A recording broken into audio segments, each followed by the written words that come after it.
What's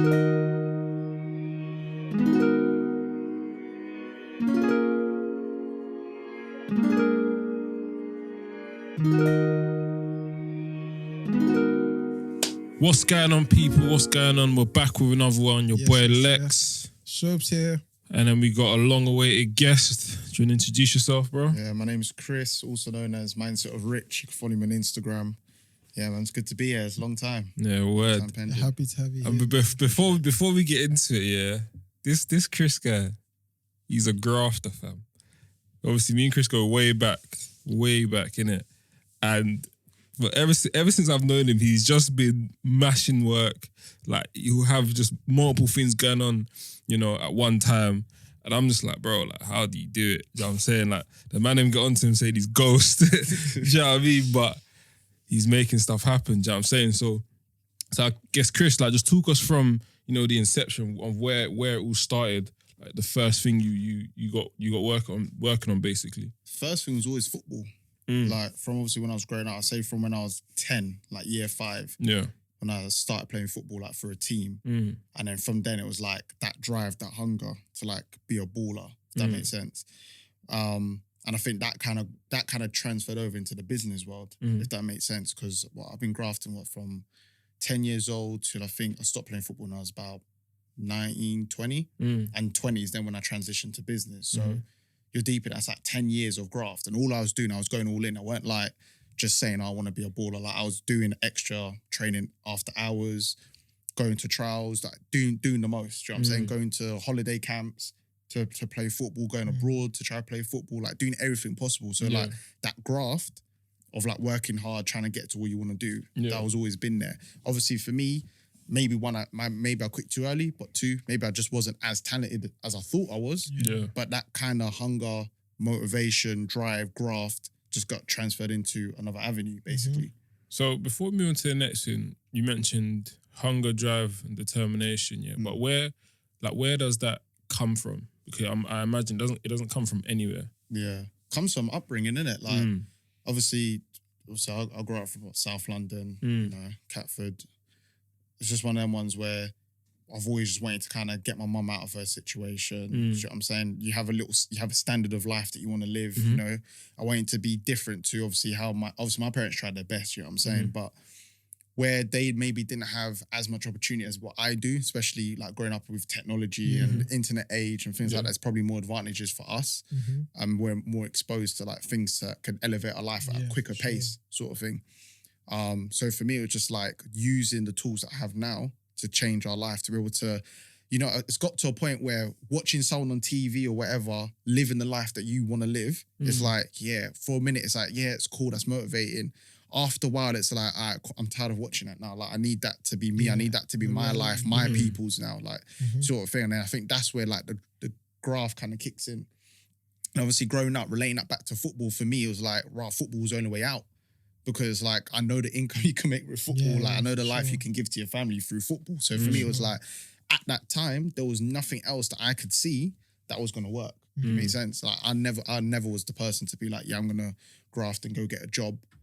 Nothing wrong with that. That's just for me. It was never ever part of like my calling that I'd say. Do you know what? I found that it's a common trend, isn't it? Like, when you grow up in certain areas where your exposure is you're not exposed to that much, right? Kind of your foresight on life is a bit capped, in it. You only see, music or football as a way out. Do you know what I'm saying? And in school, we're not even taught like alternative avenues. It's funny because that's also the same, for example, overseas as well. Like in America, they're like either make it to the league, basketball, football, like NFL, or be a rapper. Do you know what I mean? And nowadays, and now I'm seeing how there's so many different avenues, like you said, whether it's tech, whether it's business, whether it's all these kind of different avenues.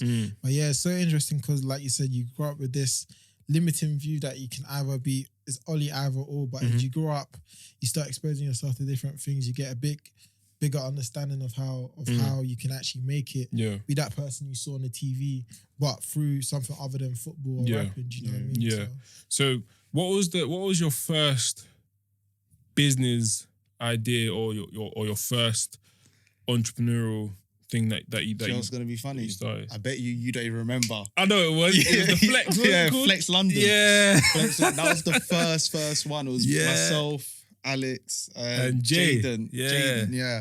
So we come up with this business called Flex London. God knows what it was. We was young though. It was like 8. I think it was 18. Yeah. We was young. Flex London. God knows I don't know what it is, because 1 minute I remember I've got a leaflet at home still, and it's like shakes. It was like milkshakes, burgers, and delivery service. Yeah. But I could swear we went in to do events. Yeah, it was events. Then it went into like, you know, like law firms where they serve documents and stuff. Yeah. Running around doing that. Oh yeah. Wait, so from the beginning, what was Flex? What was Flex London? It was okay. Think of it like this. Yeah, effectively it would have been what delivery is now. Yeah.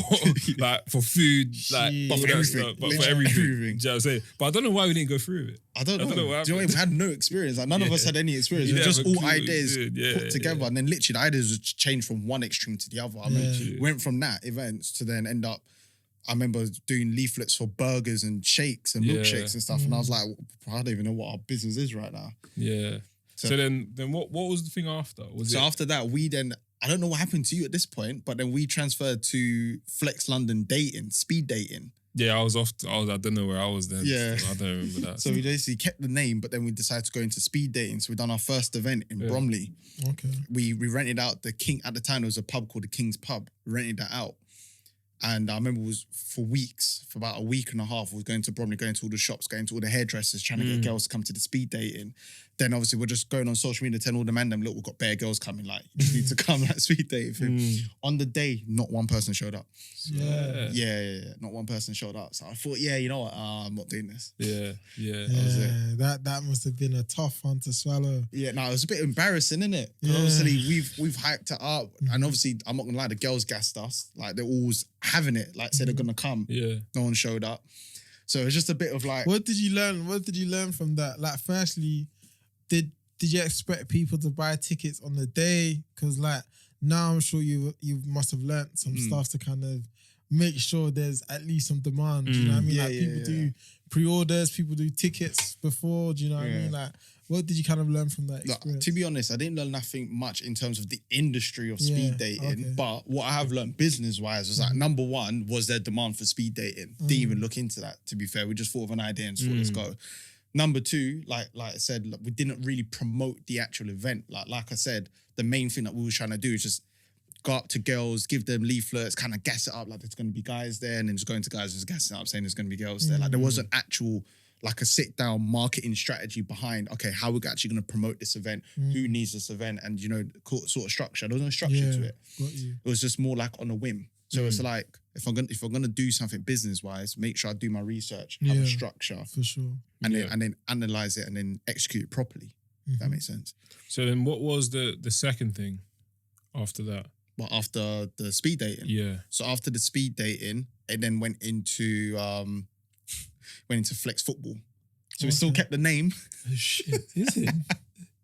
We still kept the name, but we changed it to Flex Football now. Yeah. So then the aim was, because obviously Jaden come from a football background. I come from a football background. So it was like, you know what? Neither of us are playing football right now. We're both coming from a background. Both love the game. Why don't we turn it into coaching? So he already had a head start, because I think at the time he was already working with like West Ham and whatnot. Yeah. So he had these badges. Then that's when I booked in to go do my FA coaching level 1 badge. And I went and done it within like a week or so. So I was like, okay, cool. We're going to open it up as a holiday scheme. And I remembered we got, I don't know if you know a 10MB football club, but they've got like a ground near Bromley. We kind of rented that space, or got permission to rent that space, like literally like one pitch, small pitch. So it was like, okay, cool, let's create the flyers, let's try to get people like signed up. I remembered we got one person registered, like one kid registered. And I don't know what happened, honestly. Like, we was promoting it, like it was going well, just doing all the promotion, the flyers, whatnot. And then one day I went to Jaden's house and we were just sitting there. Something came over to me and I was like, I don't even think I love football. You know what it is? At the time, I was playing semi-pro. That was it. And our manager, the head coach, changed. The head coach loved young people. So I was looking to get into the first team. That was it. He got fired. Someone else come in who just hated youth players and basically just never gave me a look in. So I was thinking like, I'm just sitting here in the youth team. I'm not even getting a chance for first team. Like, so I tried to go to other clubs and it just weren't really working out like that. Then obviously at the time I'm struggling because I'm not getting paid because I'm not playing, but I need money. So I'm trying to look for a job. But again, I'm in a situation where I don't have like a career path. So I'm getting dead end jobs, like agency jobs. Do you know what I'm saying? Paying me nothing. So I'm just struggling all over the place. And then that kind of, the love for football kind of went. So I remember I went to trade and I was like, I don't even know if I want to do this anymore. Like, my love for football has gone. If I don't have a love for football, how can I do a football coaching business? But it's mad because then he said the same thing. So then we was like, all right, we'll just, before we even start, another thing we're just going to cut off before we start. So I noticed a trend here. I started to quit a lot of stuff early without actually giving things a chance. But that was the next thing that we quit. So then how did you, so from what you was feeling in your situation at the time, how did that then transcend into rich airport runs? Because bro, when I saw that, I said, nah, you're onto something here still. Yeah. You're onto something. It's a journey on to get there. I think the major thing that changed it was obviously I've got many other failed businesses in that time as well. I think the major change was when I was 20 and I joined network marketing. And I know people have their things, there's memes everywhere. And I know I was probably big on that meme because I was hard doing like network marketing for about 4 years. For those who don't know what network marketing is, basically like what you lot will call a pyramid scheme, basically. But it's not a pyramid scheme. It's actually created a lot of wealthy entrepreneurs and a lot of people started off their careers that way. Bill Gates and Warren Buffett actually said they actually got investments in network marketing companies. So for me, that's where everything changed. Because that's when I met and networked with some serious individuals who outside of network marketing, they were already doing big things. Within network marketing, they were doing big things, 5-6 figure earners. And I was constantly around them. My first aim when I was around those people was, first of all, I just want to do well enough that I can make some money, that I'm okay. But within trying to do that, they kind of noticed that I was one of the serious people because in that industry, it's tradition that people get started within a week to a month, they'll just quit and fall off. But I was staying there. I was being consistent. I was always one of like the top enrollers of the month, whatever, always on the charts. Even though I weren't making a lot of money, I'd be open about that. But I was always like one of the top enrollers and whatnot. So the people, the heavyweight people, what I call them, they started to notice who I was, innit? Started inviting me out to dinners and stuff. But at that point, I'll be honest with you, obviously I was 20, 21. I didn't really know about networking. I'm just caring about what's coming into my bank account. But now when I look back at it, I'm thinking, wow, like those networking, because some of those networks now is what's helping my business today. Do you know what I'm saying? So I didn't realize the impact that I was doing. Like just being around those people, making them know that I was a serious candidate was opening doors later on in my life that obviously at that time I wouldn't be aware of. And I think that's what kind of started the trail of the other businesses I started to get into. Because the businesses that I started to open after that point started to be a lot more serious compared to what we just spoke about before. So we'll get on to the property stuff in a bit, right? But what was the difference in terms of your mindset when you was doing the flex stuff and it failed, lost your passion for football, to then you're doing the network marketing, you're one of the top enrollers. Like what was the change in, what was the difference in mindset? They had mindset training. Okay. I swear. They had mindset training. What was included in that? So mindset training was talking about how to transition your mind from being an employee to a business owner, teaching you about how business works and the mindset you need in terms of business, understanding the failures within business and is actually normal, understanding your different emotions, understanding other people's emotion, understanding buying and selling tactics. Okay, cool. So let's even touch on that, because me and Shubbz was talking about the other day.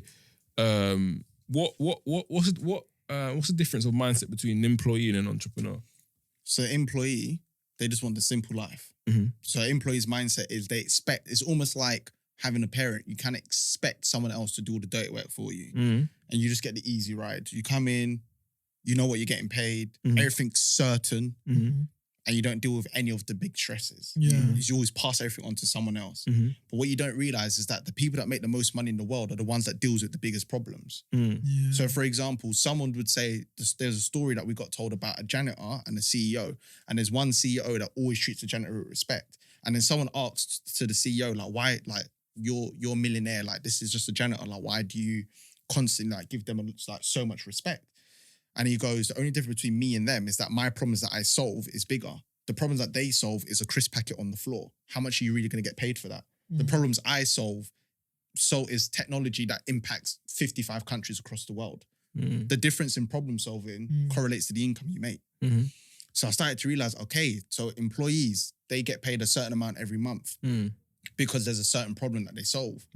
But if you look past that, let's look at the CEOs and, you know, the board of directors and whatnot. Let's look at the problems they've got. Same company, but look at the problems they've got to solve on a day-to-day basis. Most people won't handle that, which is why their income is different. So why do you think people won't handle that? It's because a lot of people like the idea of being successful, or like the idea of having what they desire. But how many times when you actually put in the exact roadmap in front of them with telling them all the stresses and barriers, everything they have to overcome, how many people turn around? Do you know what I saw the other day? I swear to you, I was so happy I saw it. I sent it to so many people. I was watching YouTube. By the way, YouTubers make so much money now, but we could touch on that later. I was watching YouTube. He's a well-established YouTuber, right? And he done a a video where he treated one of his subscribers to swap places with them for the day. Oh no! So he became the subscriber for the day and lived the subscriber's lifestyle, and obviously vice versa. So the subscriber obviously don't live that lavish of a lifestyle. But so for that one day, living like this YouTuber who's obviously a multi-millionaire, he had 12 million that day to spend to himself. 12M? 12M. Jesus. Everything was shown, like, everything was documented, and he was just having fun. He got himself tattoos. That video, that sounds... Yeah. I think it's a Pretty Boy Fredo. If you type Pretty Boy Fredo swaps life with a subscriber, you can watch it. What's it? He got himself a tattoo, got himself new clothes, eating at the top restaurant, driving a Lambo, drop top, all this stuff. And at the end of the day now, so he was the subscriber was with the YouTuber's best friend throughout the day, innit? Just to make sure everything goes sweet. Yeah. At the end of the day now, the best friend said, what, do you want to stop here? Like, or do you want to go home now? Do you want to stop here? Do you want to carry on this lifestyle? Because the YouTuber was like, because they both live in New York, it was like, I've never ever experienced New York like this before. Like, I always thought New York was one way, but like today's opened up my eyes to like what you can do in New York. Yeah, difference in money. So the YouTuber's best friend was like, well, we can continue to stay until tomorrow and the next day, but now it's time for you to work. You played all day, but now this is what you need to do. You need to go back. You've got 3 videos to edit. After you edit these videos, you need to go to the airport and fly and go see your daughter. After you do that, you've got another interview you need to do. After the interview, you've got 3 more videos you need to film and then send out. Then you need to do a live Twitch gaming that evening, blah, blah. Like, you ready for this? Like, you played, have fun playing, but now let's work. This is the work he has to do to play like this. Are you ready? Do you know what YouTuber said? The subscriber to YouTube. The subscriber. Sorry, do you know what the subscriber said? Don't tell me he said no. He said no. He said literally, no, I can't handle that. I'd rather just keep it simple and just go back home. But that's just how it is. This is man. what like, I was saying. Not everyone wants the same life. That's mad. I don't think so. You know? I think it's mad. I feel like it's all relative at the end of the day. No, because like, okay, you've actually tasted, held the sweet life. You've seen what it takes to get there. And you're just gonna quit. You're gonna quit now. But everyone has different mindsets. Like you said, there's some people who just want a comfortable life. They just want to do what they're getting paid for and then go home and leave everything at work. Do you know what I mean? For us, we come into work and then there's no going out of work. Do you know what I'm saying? Yeah. So everyone wants different. And even so funny, I read this quote, I think just yesterday, that like for you not to look at the price, you need to be working without looking at the time. Do you know what I mean? So Facts. It's like that's just that's just how it is. Yeah. Like for you to want that quality of life, but to be honest, there's different levels, right? For that guy to like have 12 million to spend, there's definitely a lot of work 100%. That went behind the scenes. You know what I mean? And that's really interesting to see, because when it comes, it's just how you're built, man. It's just your character. Do you know what I mean? Like, to be an entrepreneur, there's a lot that goes with it. Even with your story, bro, for you to keep trying things after one not working, another not working, like there's a whole list still of stuff. Definitely, there's definitely a reason why is mindset of rich, because there's that kind of mindset that just keeps you going, and that's what I'm really excited to dig into. So let's also touch on mindset of an entrepreneur, right? So let me throw that out there. What do you think it takes to be an entrepreneur, or what mindset do you need to have? Do you know what? It's a tough question to answer, because I don't think there's one answer to this. Yeah, for sure. But I definitely feel one of the common factors is the mindset you definitely need to have is you actually, you can't swear on this, can you? No, go. To be truth. You genuinely can't give a fuck about what's popping. No, forget what was people thinking, what's popular, trends. If you're an entrepreneur, you ain't got no such thing as trends. Because you don't have time to follow trends. Let me explain what I mean. Yes, in your business, obviously you've got to follow trends to make sure your business is in line with that. But I'm talking about for yourself, i.e., too much times when people are going out, like day parties are a thing. Everyone's like going to day parties. Too much time I had to miss out on it. I'm thinking, I could go to this little day party here and spend £30 for the ticket, and I know I'm going to spend £100 for the day. But that £130, I could put it into marketing. I have to give it a miss. You don't have fun, I'm going to have to give it a miss. Talking about trends again, like clothing wise, I love to dress nice as well, just like anyone else. Like my style is expensive. I'll be real with you. But for example, do you want me to keep it real? I'm wearing Tommy Malice right now because I didn't want to spend the £6 on Balenciagas. Because I thought to myself, I want to treat myself because I worked triggered. hard. That's right. No, but it is. Do you know what it is? If you got it, you got it. That's calm. But for me, it was like, my business was doing semi-well. I thought I want to treat myself. I could have bought myself a £600 pair of trainers. But then I said to myself, why? If you've got a business that's not, like, I've not retired from it. So I can definitely use that money and put it into so many other avenues within my business or within other investment streams that can go on to create me more than £600. But I wanted to treat myself because we're human. So I thought, all right, let me go for an alternative option. Not saying it's bad. Do you know what I'm saying? But just like you got to become, you got to have the mindset where you've actually got to be like a little penny saver. And that's where me being broke for so many years kind of come into good effect now, because now it's like, cool, I know how to budget. I know how to live on very minimum. So I need to practice that. And as you're making more money, don't even feel like you're making more money. Still act like you're nothing. Yeah. And this is something that I always say, right? Wealth is made in that gap, right? You effectively reduce your outgoings, increase your incomings, and that's where wealth starts is made. But then another question, right? Do you not think then that entrepreneurial mindset, do you not think you can bring that into a day job? 100%. Yeah, there's a such thing called in-trepreneurs. Yeah. So those people in organizations like Amazon really push, or Google, they really push that kind of mindset. For example, I know at Google, they want you to do like 15% of your time working on a side project of your own, because they, like you said, not everyone, and this is what I say as well, not everyone has to start a business. Like you can join a business. Like even now I've got a friend who's working closely with me in my business, and that's because they have that kind of entrepreneurial mindset and tendencies. But once again, they don't want to be the person to eat all the shit when things go wrong. Do you know what I mean? And that's also something that's super interesting. Not everyone has to start something. And I say it all the time, like there's so much power in collaboration. Like instead of me and you starting a podcast separately, we decided to join heads together. Do you know what I mean? And that's just how it is. So like, not everyone has to be the head honcho, but you can actually come in, bring a lot of value in, and also, like you said, get remunerated for it. But also, you can kind of handle the amount of stress you get to take home. Do you know? And what I then mean? even me and you was having that conversation the other day, and I was like, bro, I don't even think I'm an entrepreneur. Like I'm more of a problem solver and an investor. Do you know what I'm saying? 'Cause I can spot opportunities, and then like within work, I can see where, okay, cool, I can alleviate a particular problem, make something much more efficient, save time and cost. Do you know what I'm saying? So still adding value, but obviously I'm not dealing with like stress, like marketing and all that stuff. Do you know what I'm saying? Yeah, I think it's a proper interesting conversation, because like everyone is so different. And I feel like the reason why I fell into entrepreneurship was because I couldn't get the opportunity I wanted anywhere.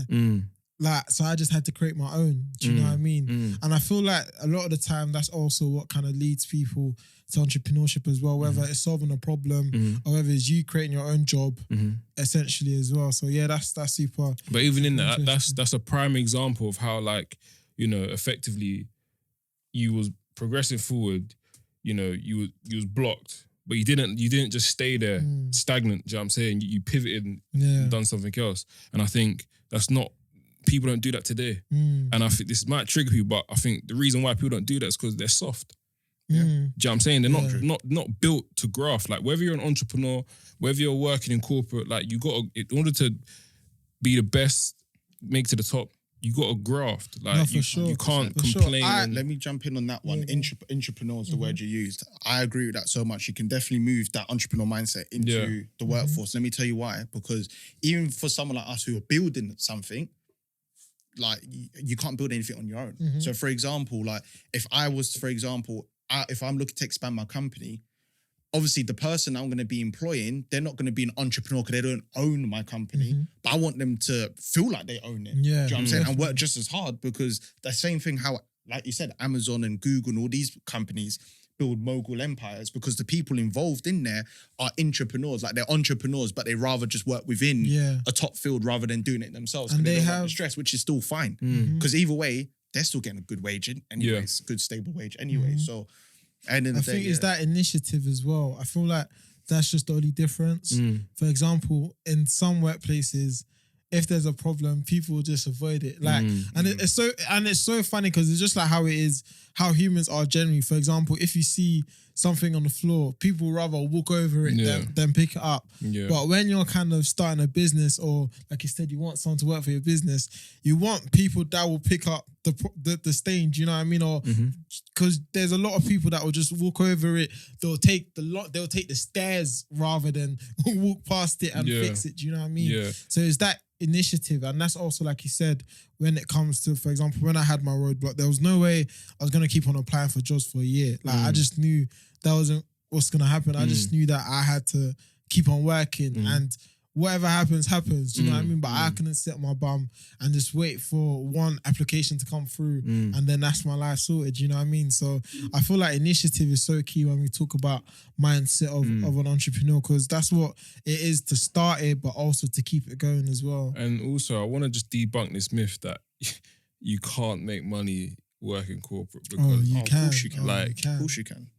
Whew. there's people who are making some serious money. Like, and when I mean serious, I'm not talking like 200, 300 bag serious. I'm talking like $500,000 and over. Do you know what I mean? But you just need to be prepared to do what it takes. No, for Do you sure. know what I'm See, saying? but this goes back to what I was talking about, trends. For some reason, recently, it's been trendy to be an entrepreneur, trendy to try or not have a job and blah, blah. Like, it's not nothing trendy about it. Do you know what I'm saying? For Like you sure. said, there's so many people in corporate who make money. You just got to know who you are. Yeah. Like we established, like for me personally, it was never in my blood to pursue that corporate route. Yeah. But there's other people who do, who are mashing it at it. So yeah, I'm not in entrepreneurship for the money to make millions, because I feel like working for myself, I'll make more money than working for another job. The reason why I'm in it is to build something. Do you know what I mean? That feeling of putting my all in, building something that I can be proud of, building something, owning something that I can give back to my community, to my children. Just knowing that, okay, cool, I built this from an idea to this stage. Do you know what I mean? And when you start looking at like the people who like, for example, Google, Amazon, people that built something great of worth of value, they started at the same place we started. Do you know what I mean? Yeah. So like you said, trends, like people think, okay, I can start my own business so I can handle my time. Like you don't have time when you're in a business. Do you know what the biggest myth? Let me tell you the biggest myth. What everyone goes into entrepreneurship for is the absolute opposite you're going to get when you go into it. for Like sure. literally, you go into it for more money. You have less money. You're even more broke. I'm telling you from real facts, you're even more broke. You go into it to have more time to yourself. I'm telling you, you have even less time to yourself. Definitely. So the point that relationship with people, friends, partners, whatever, starts to get strained because you just have no time. Yeah. Because you have to work around the clock because you're making no money. Like people think they just think they're gonna come into it and just be different. Like it don't work like that. Everything's the complete opposite. Yeah, for sure. Complete opposite. Then guess what? You get times as well. You got all the other people that are in a job now. They're laughing at you because you tried to mock them. Now you got no money. You can't even go out because you're not even trying to go out because you can't. You're trying to budget. Forget all that. You ain't going out because you ain't got no money to go out. That's how it is at the beginning. But people don't like to show that side of Yeah, things. for sure. They want to show the roses when you start getting a Range Rover, the new penthouse suite or whatever. Then they want to show that. Where was you for the last 6 years? Yeah, Like for sure. show the truth. That's why I made the reality as an entrepreneur. So like, let's show the journey getting there. there. Yeah, Like, for sure. to show the real truth, what goes on behind the scenes. Definitely, man. But I think a lot of people, they make that mistake because they go into entrepreneurship without purpose. Yeah. Yeah. Do you know what I mean? Like money can only be a driver for so long. Mm-hmm. Do you know what I'm saying? When you get it, it's marginal utility. It just diminishes over time. So if you're gonna go on, to be fair, no matter what you do, just have a purpose. Yeah. Do you know what I mean? That's what gets you out of bed. Do you know what I mean? word. Like, bro, every day I'm up 7:30 a.m. to sit on my freaking desk for myself. Yeah. Like, I can be like, okay, I want to stay in bed today because who's gonna tell me not to? But it's that purpose, knowing you're building something of value, knowing that you said this is your mission, this is what you want to achieve. That's what it is, bro. That's what keeps you going. It's not the money. It's not, oh snap, I'm not gonna make any money today. So like, it's either stay in bed or not make money. It's knowing that, listen, you made a commitment to yourself, so you got to do it. Do you know what I mean? So and what was I gonna say? That's what I was gonna say. And the wickedest thing is, like, every day I think about my future, why I'm doing this, who's it for. Do you know what I'm saying? Every day without fail. And it's like, no matter how I'm feeling, if I'm feeling like shit, if I'm sick, I'm still getting up, bro. Until I can't walk. Hindsight is such a beautiful thing. 100%. Like, when you look back in the year's time, you see how far you come. Like, bro, it's even funny now because right now, so I run a digital marketing agency, right?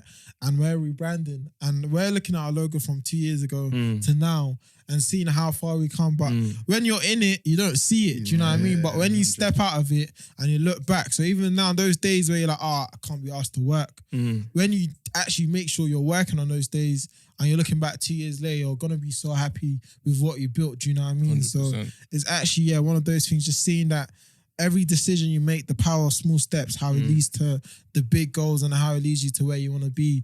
But it's understanding that it's going to take way longer than you think. 100%. Do you know what I mean? So, 100%. Yeah, definitely. So let's move on to smart choice investments. Yeah, smart choice investments. What is that?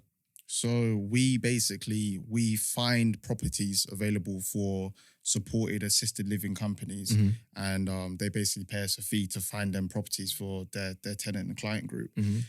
We also do it as well for like blocks of flats or vacant hotels. In a nutshell. So how did you get into that? Yeah, a lot of people ask because bit random what a lot of people think, but it's actually not random at all. So hold on, before you start, is it similar to rent to rent?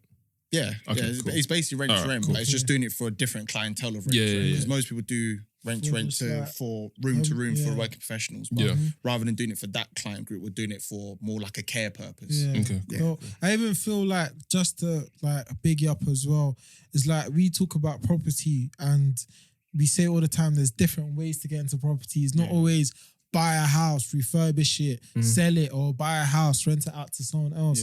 There's so many different routes, and even like the way you got them, you might not need to have a huge deposit to get started. So like I just love that as well, and I hope our listeners can actually get some inspiration and some ideas if they are interested in property. Because I remember when I found out about different ways to get in, it was very eye-opening, because it's not, I got to be this age or I have to have a job that I can get 4 times the salary to get a nice home and stuff like that. So I really do like that idea of what you're building. Appreciate it, man. Appreciate it. So the way I got involved in it, I mean, there's a lot of different things that got me to where it is. I mean, I won't touch on it too much, but briefly, I had my own lettings agent for 2 years called Multilets. That gave me the experience in properties. I worked for like 2 of one of the biggest property companies back in 2016 as well, where I actually gained my property experience. So I've been in properties before. So going back to properties now wasn't new to me, but so a lot of people was random because a lot of people didn't know that. So that was kind of like one of the things. The second thing was, during my time, I don't know if you guys knew I was on the show on BBC, the traveling show, One Hot Summer. Yeah. But when I was on that show, like there was a day where there was no cameras and was just reflecting on what we was actually doing with ourselves. And I realized what I was doing at that time, I weren't interested in doing. And I had the mindset of looking into industries that create the most millionaires, and property kept coming back up. And then I remember I got a call. I was thinking about properties and I got a call from my old business partner who was like, we need to get back into properties, you know? And I was like, it's weird because I've been literally simmering over that thought for a while now. but I just haven't done anything with it. So then I started going to like property courses, just learning different strategies because I wanted to invest into it originally. That was my aim. But I'll be real, I had no money to invest in properties. So I kind of just went to learn different strategies of how you can make money through properties. And I came across deal sourcing, which is basically you don't need the money. You just basically find the deal as if you're going to buy it. Then rather than you buying it, you just sell it to an investor who will buy it. Let's dig into that a bit more, right? Because like I remember, when I basically I found a property and I was like, shit. My brother asked me like, what's the number saying? I was like, shit. What are the numbers saying? How am I gonna do that? And then when I actually like got into it and done the analysis, it's not hard. Yeah. Do you know what I'm saying? So like just explain to the listeners kind of how you go about deal sourcing, like what do you look for? What information do you need? Do you know what I mean? So with deal sourcing, the first thing you got to know is who are you trying to find deals for?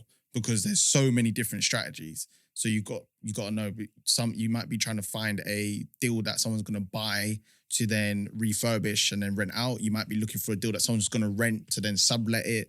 You got to know first of all who are you actually finding the deal for. So you know then what strategy you're doing. Then after that, you obviously go find a strategy as if you are the investor. So act as if you're the investor at all times. And then, so when you find a property, what you got to do now is you work out the numbers based on that strategy. So for example, for me, I was in rent to rent. That's my deal sourcing strategy. So for me, I'm like, okay, I know how they make their profit. They're going to rent the room for a certain price to then either add an extra room by using the living room as an additional room. So first of all, I find out, can that be possible? Yeah. If so, then I know, does it need a license or not? Because if it reaches a certain amount of rooms, you're going to need a HMO license, which is House of Multiple Occupancy license. Does it need that? If it does need that, that's going to affect the cost up front. If it don't need it, okay, cool, let me work out the numbers so they pay less up front. Then I work out what's the room rates in that area, what type of people rent in that area, and is there a market for it? Is there demand for rooms in that area? If so, how much? Then I work out the numbers, the gap between what they're going to pay and how much they can get it for, and how much they could sublet it for. Then obviously work out the bills. So after I make this much, pay the rent and pay the bills, how much you got remaining. For me personally, I wouldn't sell a deal if it's going to give you less than £400 a month after all expenses. For me personally, I wouldn't sell it. So after I get to that point, then I'm like, okay, cool. It's going to make this amount. I've done my research. I've done all my comparables. I put it in a report. And then I work from that. I work out how much I'm going to sell it for, depending on how much it's going to make. Yeah, no. The reason why I love deal sourcing so much is because it can happen in any industry, right? You can start off in property, and then, for example, you can come across a restaurant, and you can then say, okay, cool. I see this restaurant here. They're about to get out of business. You know what? Why don't I like try and put something together, see whether I can pitch it to an investor? If they want to take over the restaurant, is on take over the restaurant to start a club, or if they actually want to renovate the whole building and stuff like that. And then you start looking at things like, for example, businesses. This business is about to sell. Why don't I negotiate this and get a finder's fee? Do you know what I mean? And you start understanding how business works. You start understanding the principles of business. You need demand, you need supply, you need a buyer, and you need a seller, and you can put the two together. And that's essentially what it is in almost every business. You start understanding how sales work. So I really find that super. Do you know what? To interrupt you there, do you know what deal sourcing taught me? That you can actually charge for anything. Literally anything. I remember one time someone asked me, I'm just going to say I don't really care. Someone asked me, I was in the property doing a viewing there, and then they said, we've got a bit of a boiler problem. I said, oh, really? And then I was like, well, have you got a quote for it? I said, nah. Then I was like, I can get you a quote, but I'll charge you for it. I said, yeah, fine. Then I got the quote. When I got the quote, I added extra money on the quote. Of course. Sure. And then I gave it to her, and then she took it. So in my head, I was like, right, I just made money for giving her a quote and then putting money on the quote. But then I was like, right, you can actually deal source anything. You can actually get a finder's fee for anything. Then it started being little things that I remembered, like people was asking me like, oh, you're in properties, like, do you have a spare room? Like, I'm trying to move out my parents' yard. Got a finder's fee from the landlord, got a finder's fee from the person moving out. Next thing you know, I'm just like, right, you can actually charge for anything. It's like, making your time, your expertise, your knowledge, your network, literally. charging for it, bro. Do you know what I mean? That's what deal source taught me, man. For sure. It's crazy. No, that's So is that That's what not- you're currently doing now? So that's one of the things that I'm doing. The other thing that I've started to do now is I started investing into crypto and do trading and learn how to day trade. I'm not coming out here saying I'm a day trader. I'm really not at all. But I just wanted to look at, this is when I started to look at business trends. What is most useful skill for me to learn? I've always wanted to get into trading. Why? Since the whole COVID thing, everyone's doing what? Being at home. Most people, I got affected. I used to work a job before this, and then I lost my job because of COVID. Cool. Or got made like to a part-time role, but whatever. So I was like, I need to learn a new skill. What's a skill that's really useful right now? Trading. Because you're going to be at home anyways. You're using your phone all the time anyways. So why not learn how to read the markets, to learn how to invest my savings to make more money? Because it's going to make more money if I learn the skill how to trade it on a daily basis, or put it into the right cryptocurrency and let it compound, rather than just letting it sit in the bank and then using it for emergencies, and just it's going to dwindle down. So I started to learn into that as well. So no, I got to talk about that, because I very much I said it to Alex, because Alex was one of the people that kind of pushed me into crypto, right? Yeah. I had like money in my savings, right? And like my money would just be there, but like nothing's coming back. And it's understanding that like you gotta put your money to work. Do you know what I mean? Like you had to work for it. So they gotta work for you now. And finding other ways. And like once I kind of saw, and I think this is what it is, right? A lot of people let people make decisions for them. 100%. Or let people tell them. For example, right? You could be, for example, I say all the time, you could be on Twitter and everyone's saying, oh, cryptocurrency is a fad. Like, you know, they used to say the internet's a fad, right? Do you know, they said the internet won't last. Yeah. So it's now you doing that research, having a good understanding of it and making your own decision. Do you know what I mean? So even me, like, I used to just have money in my savings and I'm like, why is my money just staying there in my savings? Inflation rate is about to be negative. Interest rate is about to be negative. So there's actually no way my money's working for me, my savings account. But if I, like you said, you learn a skill, if I go and do my research, educate myself on what investing is, what cryptocurrency is, what stocks are, then I can put my money to work. And it's not an age thing. Do you know what I mean? I feel like people usually wait to their certain age to learn these things.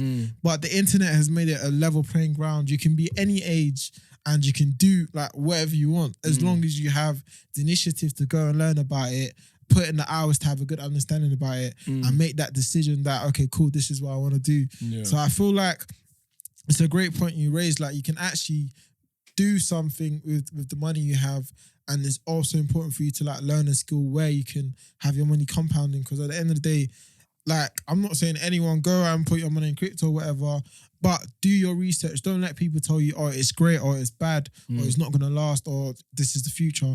Go and do your research and you'll see for yourself. To add to that, what you said, there's 2 points you made, yeah. The first point you said about people like their decisions being made for them. That I found it so funny, because when I started to learn about like crypto or trading and stuff like that, obviously I'm part of like a mentorship group. Like I always make sure I get myself involved with like mentorship groups and stuff like that, because I just want to make sure I get the best learning. Because I'm not the quickest learner. Like it'll take me some time. Like I'm still learning now. And you'll make bare losses. What people don't tell you. Like I've made bare losses. There's been bare times where I've done the wrong trade and I've literally wiped out my account and I've got to save up to start again. Like it's happened bare times, but it's just part of the game. I remembered like I put my first like sort of little peas into crypto, and I see on Insta, this is when like crypto Bitcoin hit 40,000 and everyone's going crazy. Everyone's posting it. People are not even involved in trading. Everyone's posting Bitcoin 40,000. I'm like, all right. And then I think the next day, because this is trading, it's meant to be a long-term investment. It's going to fluctuate. It's going to go up and then down and up and then down. The amount of people I saw the next day when it went down, because I think Bitcoin actually went from 40,000, it went back down to like 23,000 before it went back up to 50. Do you see when it went to 23,000? Yeah, I didn't even look at my crypto account, because I know how trading works. I know I'm putting that money away, and I'm going to check it again in about a year's time or maybe a year and a half time. Like, I'm not going to check it daily. It's not for that. The amount of people I saw, everyone's a liar. Crypto don't work. I've lost so much money. My money's gone down. I'm thinking, did you not just follow a trend, or do you not actually know what you invested into? Like, this is not I'm going to put money in today to take out tomorrow. This is like a long-term investment, like a year, 2, 3, 4, 5 years. Like, this ain't a quick thing. And then that just goes back to the point about a lot of people like decisions being made for them, just like to follow trends, be popular. You ain't got time for none of that shit. Like if you want to be rich and wealthy, like you ain't got time to be following trends. Remember the mental models, right? The one where it says like you have to be thinking for yourself, like social proof.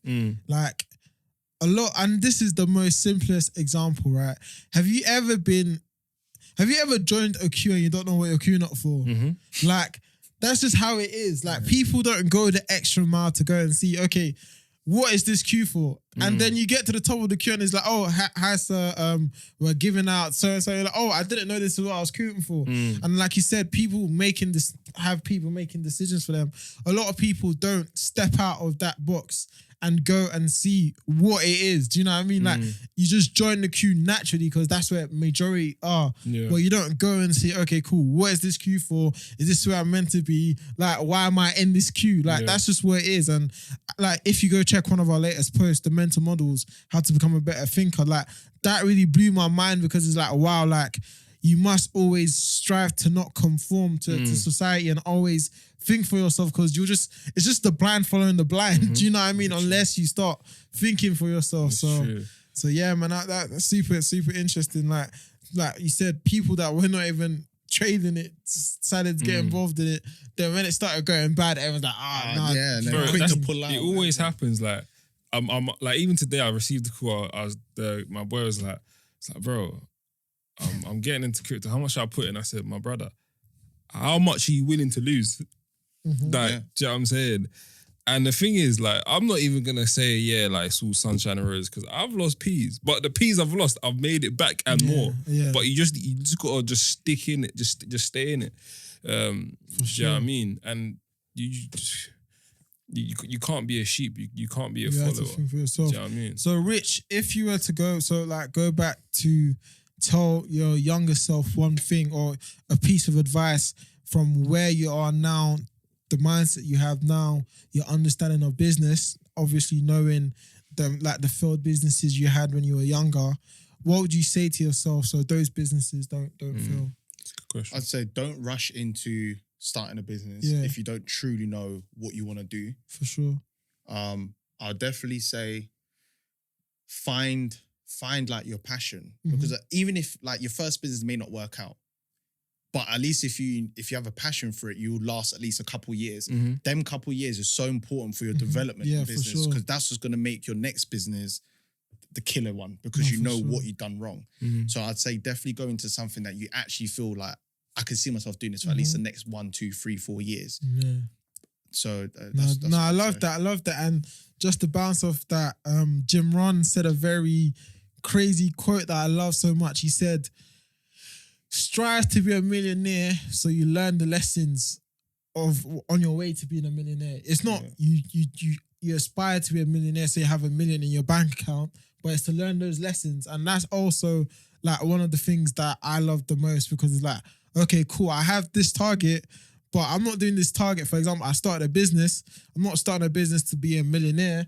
I'm starting a business for the self-development, for how I become a much better thinker, for how I become much more resilient, how I have more skin in the game, how I become a better leader, more compassionate, more empathy. So it's super important, like you said, like the amount of things you'll learn just from starting something, the amount of leverage you can also build. For example, if it doesn't work, or you manage to have a decent level of success and it doesn't work or it's time for you to call it quits, you can then go into interview saying, this is what I've done. And you can negotiate more because you have more leverage. You can say, listen, I know how to get stuff from A to B. I might not know how to get to B to C, but look at my past. I got it from A to B. So for sure, there's so much, and there's so much you just learn when you start kind of taking life in control, do you know what I mean? And start doing stuff on your own and you start having that kind of responsibility as well. So no, I definitely love that, and that is definitely great advice for anyone listening anyways. So I just got a quick question. Do any of you know how to play chess?